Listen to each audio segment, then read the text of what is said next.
Hey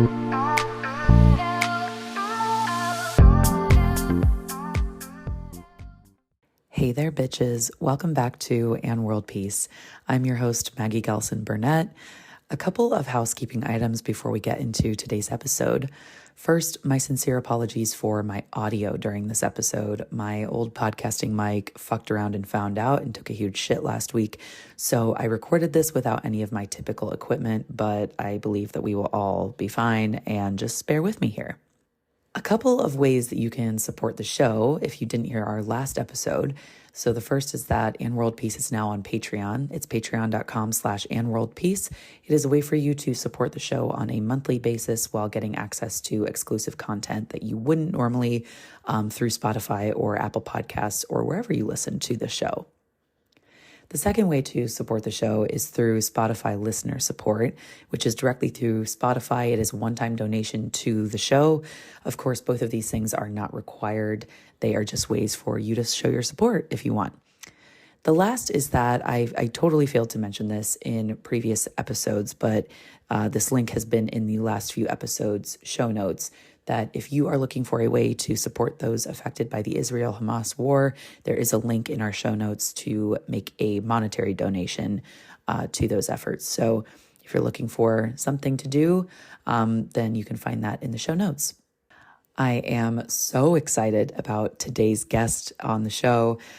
Tina Clark is joining us. She is a friend of mine, and Tina is actually a licensed professional counselor. She is the owner of The Therapy Studio, which is a private therapy practice located in St. Louis, Missouri.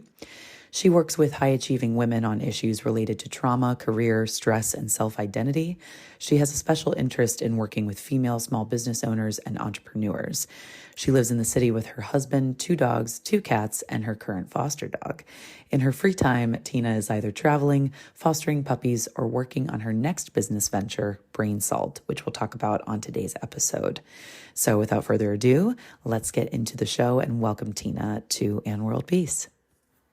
So, Tina, let's talk first about, I would love to know sort of your inception into the therapy world and like what got you there in the first place, why you chose that as your profession. Yeah, totally. So I actually, private practice was never in the cards for me. I was one of those like, oh, I'm 16. I know what I want to do with my life. Like, this is my dream. I don't want to be just like this person. Actually, it wasn't even like that. It was like, you sucked, so I'm going to do better. And so that was being a school counselor. So I knew from age 16, I was like, that's what I'm doing. I'm getting my bachelor's in psychology. I'm going to get my master's in school counseling. I'm going to get my license, not because I actually want to like do private practice, but because I like having alphabet soup after my name, and it just makes me look really cool and feel really important. So I did that, right? And it was also, I'm going to be a high school counselor. I did elementary school. Oh my God, fascinating. Yeah, for 6 years. And then like middle school, my last year, I was split between. And then I just got tired of it, man. Like I was exhausted. I was tired. I fell out of love with it. It's actually a really sad story. Like there's a lot of like grief in that, but I fell out of love with it. I was still good at it. It was burning me out. I was tired of advocating for a job that no one really understands. And so I left. And so good thing I had that alphabet soup. That helped me credential because I was able to leave and go right into a private practice setting. I definitely want to touch on the therapy studio and like how kind of your vision for that from the beginning and what you maybe even hope for that to become in the next few years. So let me tell you how the therapy studio came to be. And that is actually like the next step where I cut myself off. So I left schools. Yay. Because I had an opportunity presented to me that was too good to be true. So spoiler alert, it was too good to be true. I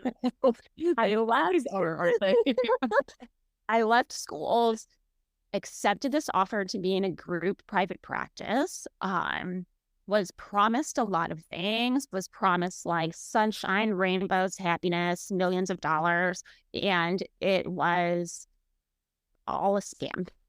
Oh my God. Oh, it was a scam. Very traumatic time for me.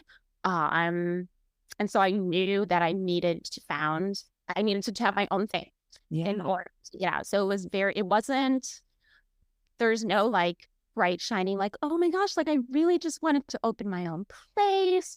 And it was amazing. And I conceptualized it. It was very much survival mode. If I just survive, I need to build this as quickly as possible to get out. Wow. Fascinating.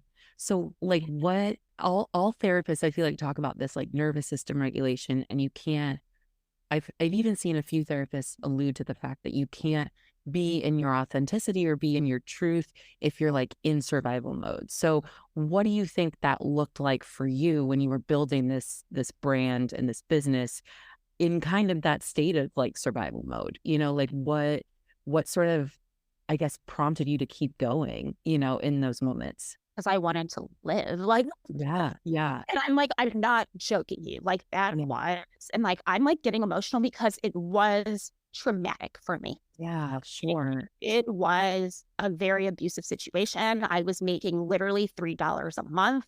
I had left my salaried job for this position. Clients were being held away from me because of God knows why, whatever. To the point where that's when I had started individual therapy again. That was when my relationship was really rocky because I was like losing. It was just awful. I couldn't. I was literally experiencing a trauma. My body started breaking down. Like I literally was getting infections that you get when you are super stressed. Like it's like what? Like what are you talking about? I have that infection. Yeah. So it truly was. If I want to have financial stability, if I want to have autonomy, if I want to keep this relationship, if I want to continue doing this job that I feel like I still want to do, I need to have somewhere to go. Yeah. And I'm going to build it myself, right? Because I know now what not to do. Yeah, absolutely. So I can translate that to what I actually want and what I was hoping for. Yeah, amazing. That is, I mean, just such kudos to you. That is, and thank you so much for sharing that. That's so like lovely and beautiful that this amazing thing came out of something deeply traumatic and really troubling and hard for you. I would love to know, yeah, like your vision for the therapy studio and like where you see it going and kind of the growth of it as it is, you know, kind of your baby in a sense, you know, it's your own little thing. So I would love to know more about that. So it's kind of my baby that I share with my husband. Yeah. Yeah, but I have 51% of it. I said I will always have 51%. Yeah. But it's funny you ask me that because with the therapy studio, I'm kind of like, I feel like I've peaked, and not peaked as in like, now I'm going down. Sure. I kind of have made it where I want it to be, as in like a very living, breathing version of my dream. Like it's there. Okay. Where I constantly feel myself shifting and changing is because I have so many interests and I learn new things. And I'm a lifelong learner. Hello. I worked in schools for 7 years, and then I was in school for, I don't know, like my entire life. Yeah. For a long time. And so I'm always learning new things. And then I really get to like niche down my clients to be the clients that I truly want as my needs continue to shift and grow. And so that's kind of like where I continue to see my practice going, is like more like as I learn more about myself, as I step more into who I am, then my practice kind of goes with that. Like it's very much an embodiment of me. I'm saying that very carefully because I also work a lot with people who have become their jobs, and I don't want that. But it's very much what I envisioned for myself as my job. So it's really exciting. I don't know if you know this about me. So like a little like, so because I have peaked there, therapy studio is great, solid. Like I know that it's like a solid thing. I'm building a second business. you've alluded to this on Instagram, and I wanted to talk about it tonight, but I wasn't sure if it was like kind of public knowledge or not. So yes, It is public knowledge because I filed a trademark. Yes. And that is all I ever wanted to do before I started talking about it. So I have my other business is called Brain Salt. Yes. This is what I've done is I've extracted, right? Like here's a therapy studio. I love it. I work with trauma. Great. I've extracted the things that I really like about what I do, which I love career work. I love career development, professional development. I love brain spotting, which I'm sure we'll talk about at some point. And then I also love human design, which actually doesn't really fit into therapy, even though I use it a little bit in therapy. Like and I just created like this whole strategy that it's not even coaching. I don't even want to call myself a coach ever. Fuck coaches. Like unless you're a good one and you know what you're doing and you know your ethical boundaries, good for you. I don't even know what to call myself. Like a practitioner. Yeah. Yeah. Yes. A practitioner, a strategist, like, I don't know, whatever. That's something that is like bubbling. It's bubbling in the background. There are things. I really just need to launch it, but amazing. That's so exciting. Well, it sounds like I probably need to come to you then because we're having some very deep-rooted career things happening in my life now. So it sounds like I probably just need to come to you at some point. That's super exciting. I want to talk a little bit about you mentioned you work with patients who have trauma, and I assume that you also probably work with women who are experiencing pretty intense burnout. And I think that I've seen you mention that before on Instagram. So I want to know, one of the things I'm most fascinated about with relation to like mental health professionals. My oldest sister is a therapist and my brother-in-law is a therapist. So I am just constantly fascinated by this. Obviously part of this is done within a school setting and within your training, but how do you personally really work to not take on your clients' stories, especially as it relates to their careers, right? So you mentioned that, you work a lot with women who might be, switching careers or in the midst of like, maybe a career crisis or whatever. How do you not take that on as your story, when you're so deeply embedded in their lives and in your work and their work? I mean, I have really good boundaries. Yeah, sure, we have really good boundaries, but I think it's kind of impossible. Like, truly, it's impossible. Like, I'm not a robot. I'm not a machine. So, of course, I like think about my clients afterwards. Oh, I hope they're okay. I will occasionally text them, "Hey, thinking about you," like whatever. But my boundaries are strong. Like, and I'm very clear about them because, and this might even be like my own personal shit coming through, but because I don't want to get burnt out because I know what it's like to be burnt out. And I know that now I have to like have those boundaries because I know what compassion fatigue feels like. And if I don't have compassion to give, I can't do my job, right? So it's very much like a self-preservation, but also like a job preservation for me so that I'm able to show up the way that I know that I can. Yeah, that's amazing. I love that it's almost like what you said, job preservation. I love that because you love and value your work so much that you don't want it to like not ever be your work. Yeah, that's amazing. Okay, let's talk about brain spotting because I don't feel like anybody knows really what brain spotting is. I was introduced to brain spotting through your Instagram. So I would love all the tea and all the goods on what the fuck brain spotting is and like how it can help women or just anybody deal with their shit. So brain spotting is 20 years old. It's new. It's a baby. Yeah, I love it. It came out of EMDR. So you're familiar with EMDR, right? Yes. Okay. Yes, absolutely. So long story short, I don't know what type of EMDR you did. I don't know if you did like the actual like eye movements, if you did like the tappers. I did the pods or whatever. Yeah. So I did the little vibrating tappers. Yeah. Perfect. Okay. So it's similar to that. Very like old school, like this is EMDR is truly like the eye movements, right? And going back and forth with the eyes to access a different part of your brain in order to reprocess a trauma, right? And then desensitize from it, EMDR. and using eye movements. And so brain spotting came out of EMDR because the founder of EMDR figured out that a fixed spot actually can access the part of your brain where emotional baggage, an issue, trauma is held, so that you can process it in a brain-body connection way subcortically. Okay, so amygdala, brainstem. So this is like a science lesson for whoever's listening. No, this is great. This is perfect. If you're listening, like, sorry, like, just Google it. But yeah, and so it really gets out of our frontal lobe. Talk therapy is like all frontal lobe, right? And it allows your brain and your body to do what they know to do in order to, and I hate this word, but heal, right? So that's what it does. It's really fucking cool. I have a magic wand. So like I'll even show you. Nobody's gonna be able to see this, but like I have like my little brain. Yeah, I saw that in the video. Yeah. And it's like a whole like thing. It's like a baton. Okay. So yeah. You're familiar with. Yeah.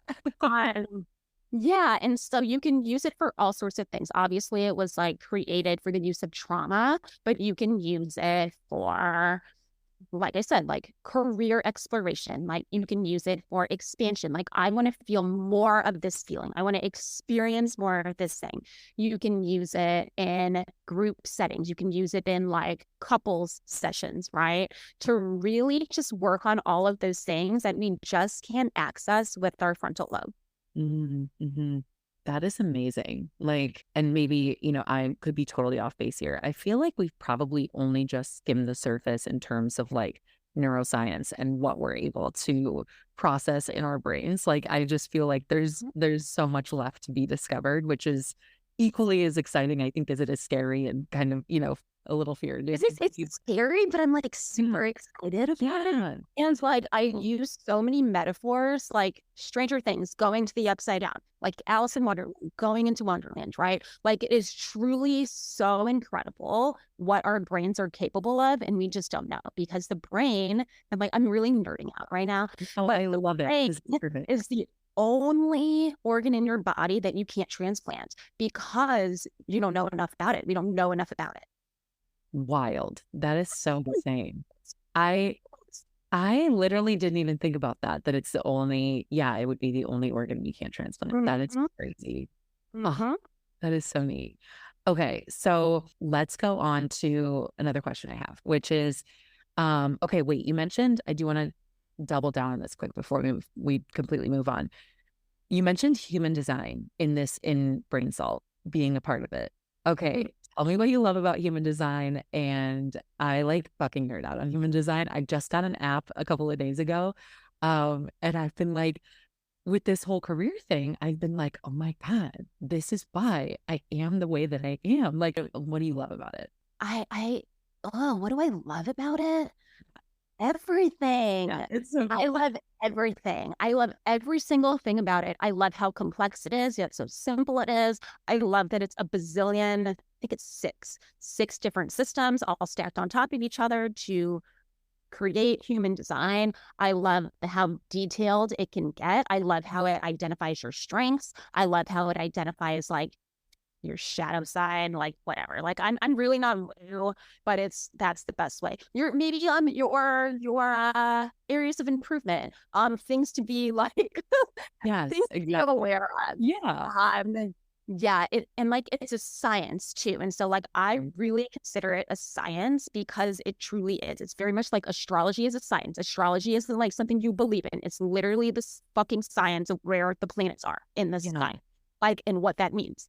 And it's a science, and it helps you learn who you are. I find it very, or at least when I don't know if I like stumbled into it. My friend told me about it actually. Yeah. And I like read it and I was like, oh my God, this sounds like exactly like me. I like did my little ADHD hyper focusing that didn't even realize was a hyper focus. Of course.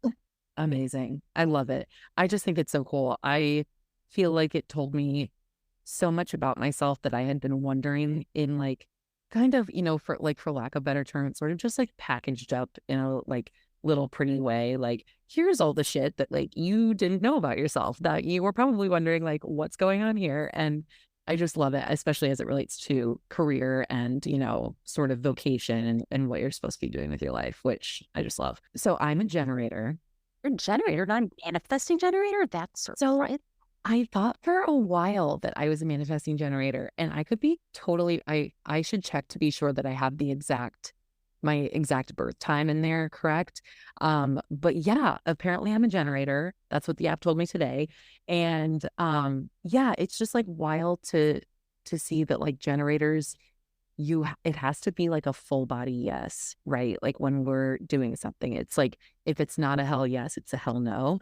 And that is how I felt about basically everything I've ever done in my life. And I always kind of wondered why I was so basically black or white on that, and like why I was so total opposite ends of the spectrum. And it's just fascinating to know that like that's pretty much why, is like, because of this, like here you go. And it's all laid out for you in a way that's like super digestible, and to where I'm like, this all makes total sense. Like all of the pieces are fitting together. So I just love it. And I love that you love it. That's amazing. I mean, I love it. And it's like exactly what you're saying. It's very validating. It's not anything new that you're learning about yourself, but it puts words and validation on what you already know about yourself, so that you'll even more confident in showing up as that. Because it's like, well, it's like on my chart. Like, this is who I am. So this is how I'm going to be. Like, I feel like I have permission to be that. Mm-hmm. Exactly. Okay, speaking of permission, this is a good kind of segue. Well, permission thought caution, but this is a good segue. So I talk on the show a lot about this concept of undoing, and sort of like how every woman in her life has had a moment of undoing where we've had to totally fall apart to really become the person we are now, or to become the person that we hope to be. And I want to talk about your own personal undoing, or just even like a moment of it where you were like, oh shit, like I'm really in it. I'm in the work. I'm finding out all these things about myself. It's huge growing pains, but I know that this is all going to pay dividends. And sort of like what that looked like for you. And you kind of alluded to it at the beginning of the episode, but how you kind of got through that time of, just tremendous growth, and what it brought you now. Yeah, no, totally. Like, I feel like I've had a couple of moments of that, right? I think definitely what I talked about earlier, the leaving the group practice, starting my own, huge, right? Like, I was literally rock bottom, like trauma, huge trauma that was for me. And another moment of that was definitely schools. Okay. So like leaving schools, it was traumatic for me on a different level, not to the extent where I was being like abused and like, emotional abuse and like being treated like jack shit and also making nothing. But schools was a very, very difficult one for me, because it was a relationship for me. I loved it. I really, really, really loved it. I lived and I breathed school counseling. I was like school counselor through and through. I was an advocate for school counselors in the districts that I worked at. Like truly, like to my soul, school counselor. Loved kids, was so good at it. It was such an undoing. And I really love that you say that, because I really had to. There were so many stages of it for me. I really had to go through so many different stages in order to finally make that decision to leave, right? Yeah, it's funny because now that I'm thinking about it, and I haven't really thought about really when the catalyst moment was, where it was like, let me like start testing this. And so then I'm like, oh yeah, that's like grief. I was going through the stages of grief, and then eventually I accepted it's not for me, move on, right? Yeah. So I ended up going through a really terrible breakup while I was in schools. And so at that time, I think I was the only school counselor, maybe in schools, in the school that I was at. And I was like, holy shit, this is like so much work. And that was like the first time I really had to think about, oh shit, like I can't like actually do all of this Mm, and also try to manage this breakup yeah. at the same time. Like it was very, I have to prioritize myself. And so that was weird because I started pulling away, started like removing myself from that. And the system did not like, which is funny because I was a mental health person. The system did not like that. I was like, hey, I need to leave this school for an hour to go to therapy to talk about my cheating boyfriend that I was like, God, I'm like, I don't know if you can do that. Like, I'm like, well, I am anyway. Like, bye. Yeah. And so that was kind of like like, why is this such a hard thing for me to like go take care of myself? And then you want me to like actually stay here and take care of 500 little babies. Like, what? Yeah. And so then I started like kind of pulling away a little bit.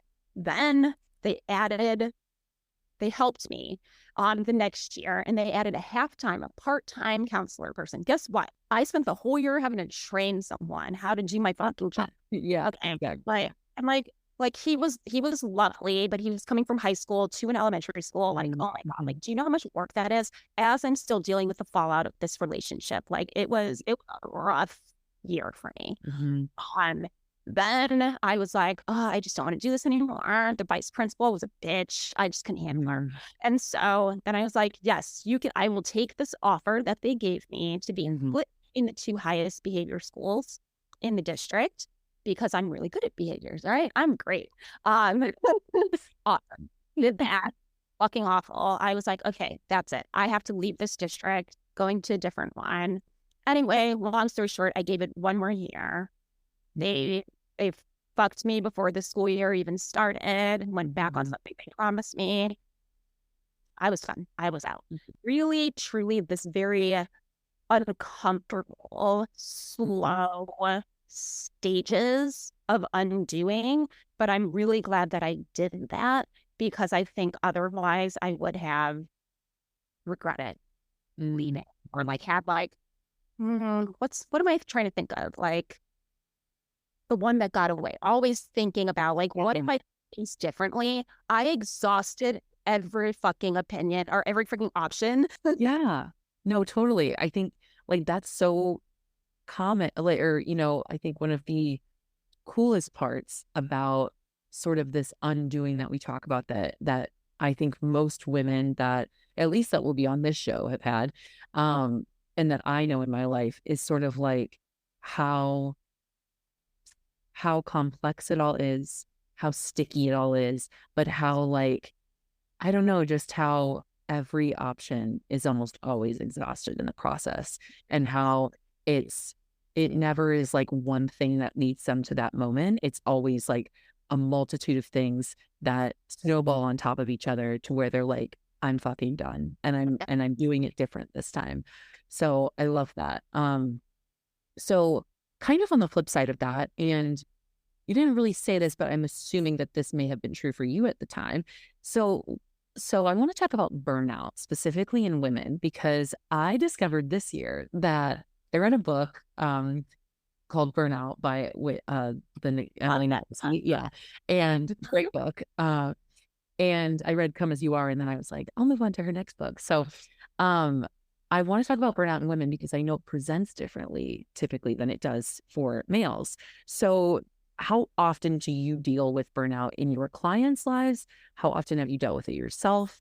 And then what do you feel like are maybe some practical tools that like people can, that are actually like attainable, like where people don't have to like sit in a ayahuasca ceremony like for 7 days in the middle of Brazil. Like, like maybe what are some like attainable things that people could do to work with burnout if it might be something they're experiencing? Yeah, so I'm laughing because I work with high achieving women. Okay. And so And we're all burnt out. you're wondering what percentage of my clients have experienced burnout. I would say 99%. Okay. Like most of them, right? And yeah, so like I deal with burnout quite often. I myself have been burnt out. Okay. Like that was, you heard it. You heard my burnout story. You have all of these clients who deal with burnout. What are like the practical things that you recommend to them to sort of start the process of chipping away at this burnout, especially as they're high achieving. Like they probably are always go, go, go. If I'm not doing, I'm a piece of shit, that type of mentality. Yes, they are very go, go, go. And the very first place that I have to start with them is I literally say to them, it sounds like you're burnt out. I don't know. Exactly. I'm burnt out. I'm just stressed. And then I follow that up with burnout is a scale. Like, Yeah. how crispy are you? Are you lightly toasted or are you disintegrating? Like, where are you at there? Yeah. I really have to let them see and acknowledge that burnout isn't like a one-stop shop. Like, it's not you get burnt out and then you're done. Burnout like constantly happens. And so they have to have this self-awareness of where they're at on that scale before they can decide what they want to do about it. And they also have to acknowledge that they're burned out. Because I'm not going to, I'm not going to say, oh, here are tools for burnout. If they're like, no, like I'm just stressed. Like that, usually I'm like, okay, you're just stressed. And then like a couple sessions later, they'll be like, you're right. Like, I am out. They don't like what I have to say, which I'm going to tell you next, which is practical solutions for burnout. They don't like that. They don't like it when I say, hey, like, you're not going to cure burnout by being in the environment that burnt you out. So, oh my God, so good. Yeah.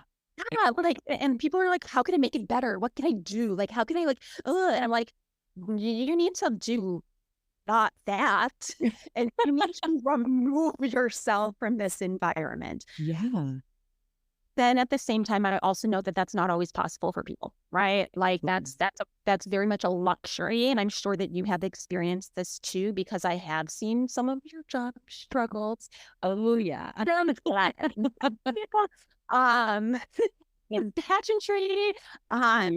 Yeah. So like over the years that I have known you, like you definitely have seen that. And you also know that staying in that same place isn't going to fix it. There are no things that you can do to fix that environment. Sometimes you literally have to be there. You can't. And so in that case, if everything at work has to stay exactly how it is, you need to be really strategic about your time outside of work, right? Like you need to really look at how you are spending your restorative time. It is not rest. It is restorative, as in you are restoring your body from all of the stress that you are putting it through during the day. You are not going to cure burnout from that, but you will probably maintain where you're at on the burnout scale. So you're not going to get better and you're not going to get worse. But if you want to get better, you got to change your work environment. Yeah. That's so good. Wow. That's lovely. Yeah. So it's like, I totally feel this because I've had so many work environments where the burnout didn't, it's like the definition of insanity, right? It's doing the same thing over and over again, expecting a different result. So it's like, you're never going to get better by staying in the same environment that fucked you up in the first place, so I love that. Well, and like, I also too want to like kind of expand the environment of burnout to, it could be anything. Like it really could be a relationship. It could be, I've been burnt out on travel before, which like is a fun thing that I'm supposed to like. You get kind of burnt out on everything, right? And it's truly when you just don't want to do it anymore, like thinking about it just makes your skin crawl. You are doing everything that you can to avoid going there. Like you have like this feeling of like doom all of the time. You're snapping at the people that you love. You can't literally do anything besides go to work, and you're just kind of like zoned out the entire time because your body is dissociating because it can't deal with the stress that you're dealing with all of the time. So it was trying to protect you. Do you think that, just kind of coupling what we talked about with human design and now getting into this burnout, I'm curious to know, do you think that people can get burnt out by doing something that is so out of what their authenticity is? Yes, 100% manifestors. Okay. If you are a manifestor and you're listening, if you are doing stuff that you don't want to do, other people are telling you what to do all of the time, you're going to get burnt out. projector. If you are on like a societal norm, 8 to 5, 9 to 5 schedule, you're going to get burnt out. You only have 4 hours of good work in you. Generators, like if you were working on something all day long about something that isn't a hell yes for you, yeah, you're fucked. Like manifesting generators, like if you are working a job like the same as the generators, it's actually like double fucked, right? Because if you are working a job that you are not excited about it, it's not a hell yes, and people are telling you what to do, and you are confined to doing something that is only one thing all of the time, you're also fucked. Reflectors are like a mystery to me. I need to do more research on them. Yeah. But if you are being like pressured a lot in your job and you don't get to take your time and nobody is recognizing you and seeing you for who you are and asking your opinion, you're going to get burnt out, right? So it doesn't have to be this like intense 8 to 5 grind every day, like doing all these tasks, like productivity on 100. Like, I love that, because I feel like so many women I know are burnt out, but don't feel like they have, quote, done the work to be burnt out. You know, like they don't feel like they've done enough, which like women. Yeah. Like literally, if you're just scanning documents for 8 hours a day and you don't love scanning documents, like yes, I dream about scanning documents. That's all I ever wanted to do. You're gonna fucking burn out. Like it's not gonna work. I love it. Wow, that is so insightful. I love it. Okay, so my like kind of last question before we get into a fun little segment of the show.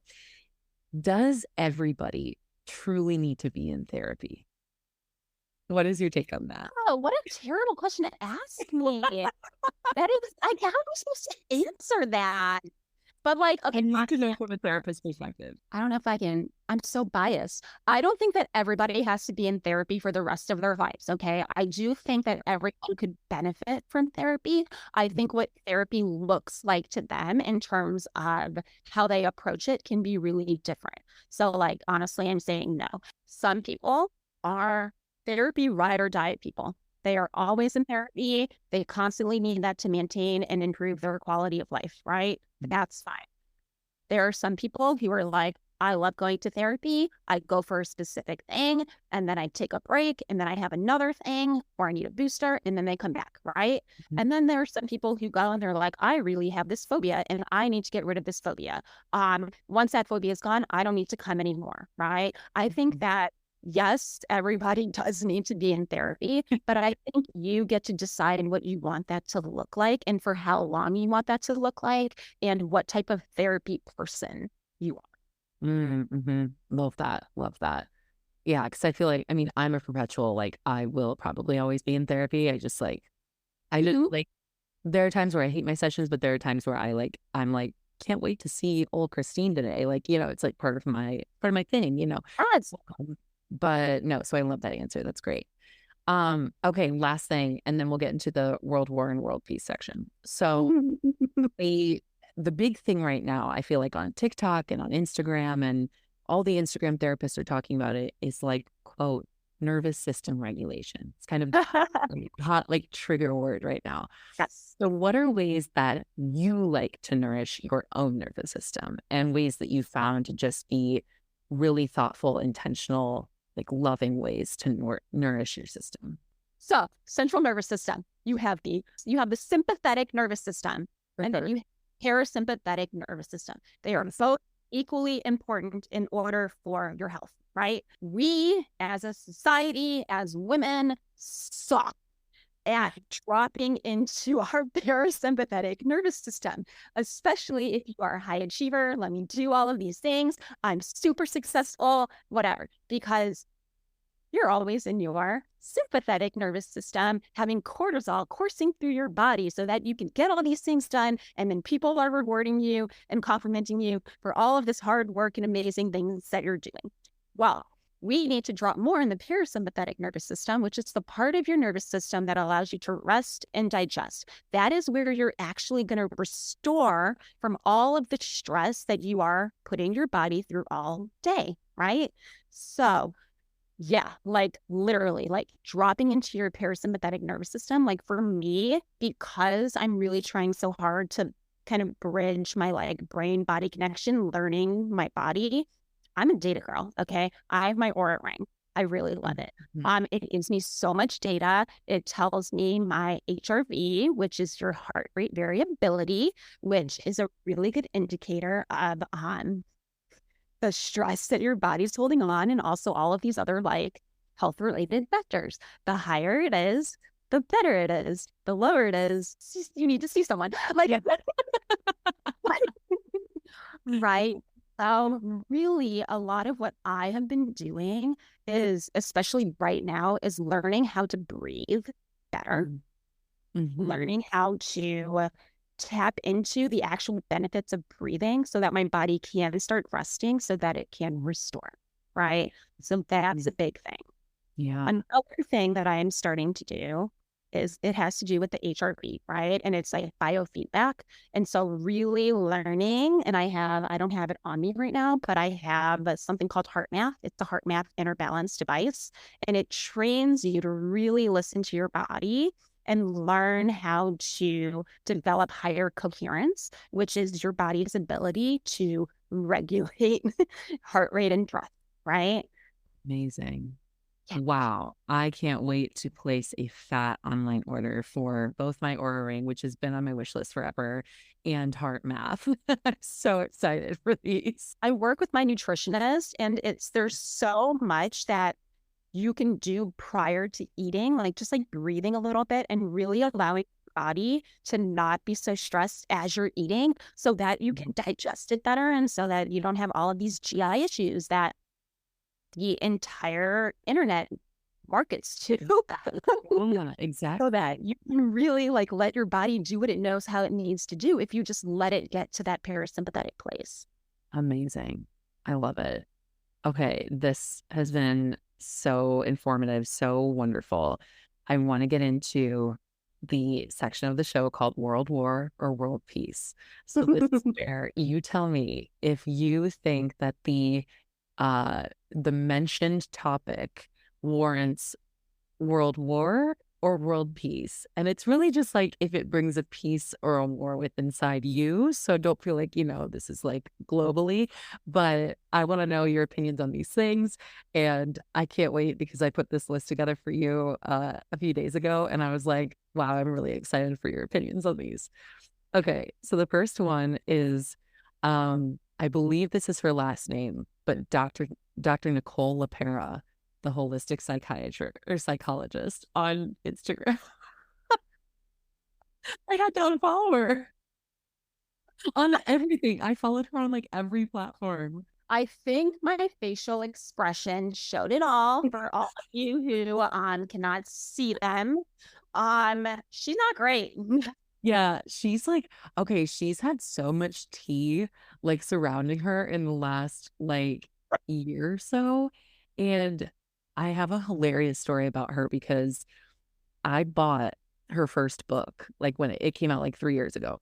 And so I buy it, and it's right at the time that we have our dog Bruce was like, I don't know, 6 months old at the time or something. So Bruce was an angel puppy, did not chew up anything, like did not chew cords, did not chew shoes, like did none of the typical puppy thing. He did, however, chew up one book in the history of my life. And that book was her last book. What is it? Something about healing yourself, whatever. So her first book, my dog literally before I could read it, chewed it up. And I remember having a conversation with my therapist that day. And she was like, I don't think you need any more like self-help.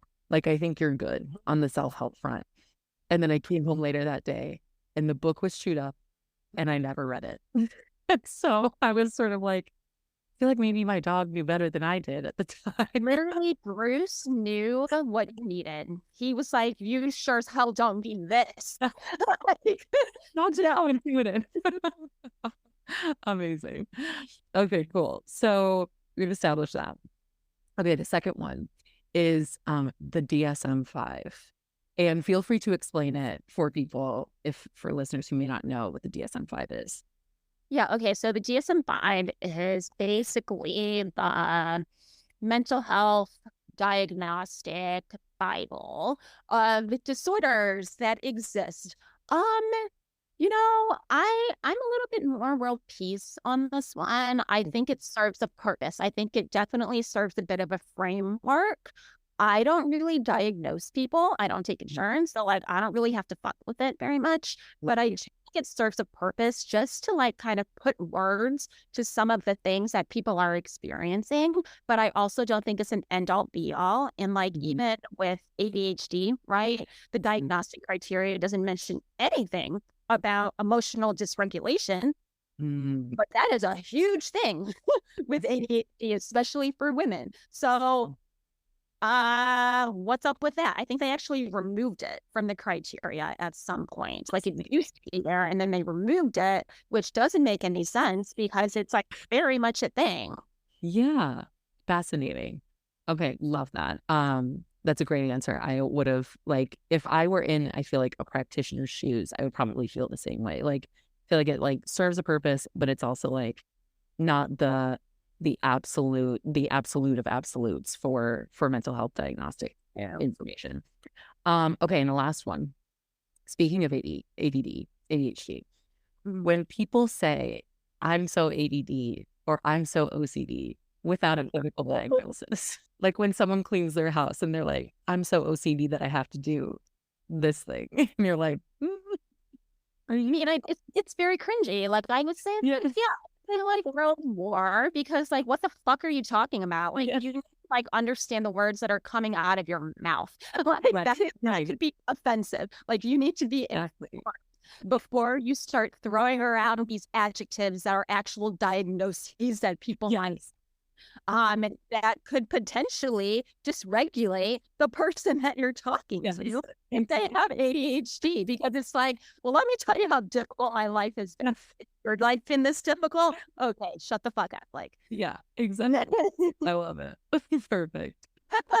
Amazing. Okay, Tina, this has been so amazing. You are an absolute gem of a person, and I just feel like this was so informative. You touched on so many different points, and it was just the fucking tits hanging out with you. Tell the listeners where they can find you on socials, all of that good stuff. Plug your shit, website, all of it. Yep, totally. Okay. If you would like my website for the therapy studio, it is therapystudiostl.com. I don't know how popular you are, but I can only see people in the state of Missouri. So that's the thing. Good time. Instagram for Therapy Studio at the Therapy Studio. I got really lucky with that one. Grain Salt, if anybody's interested in grain salt. Instagram is Get Grain Salt, and the website is getgrainsalt.com. And there's a waiting list application in, and like see like my pretty website and whatever. But yeah, that's where you can reach me. Amazing. That is so awesome. Okay, thank you so much, Tina. You have been the best. And yeah, listeners, I just hope that they're everybody's gonna love it. I'm just so excited about this.